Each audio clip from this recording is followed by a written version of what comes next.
বাচ্চা পেটে থাকাকালীন কি এমন খেয়েছো গো দিদিভাই যে তোমার ছেলে তোমাকে এতটা বোঝে, তোমাকে কোনো রকম জ্বালা দেয় না, তুমি যেটা বলো সেটাই শোনে, এমনকি যেটা বলো সেটাই খায়। আমার বাচ্চা পেটে আমি প্রায় 5 মাস থেকে 6 মাস পর্যন্ত কিছুই খেতে পারতাম না, শুধু বমি হয়ে যেত।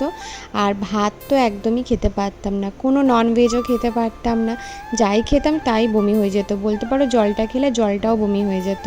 করার রোজন না কিছু ইঞ্জেকশন দিয়েছিল ডাক্তার, জানো তো অনেক দাম ছিল সেই ইঞ্জেকশনগুলো। বাবা প্রতিটা নিয়ম করে সেই ইঞ্জেকশনগুলো আমাকে দেওয়াতো মাসে।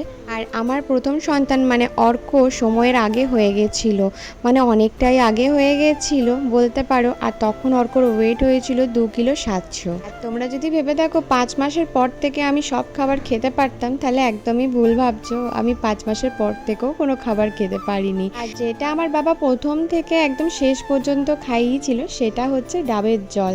বিশ্বাস করবে না, আমি একটা দিনের জন্য স্কিপ করিনি, বাবা প্রতিদিন ডাবের জল খাওয়াতো আমাকে একদম নিয়ম করে।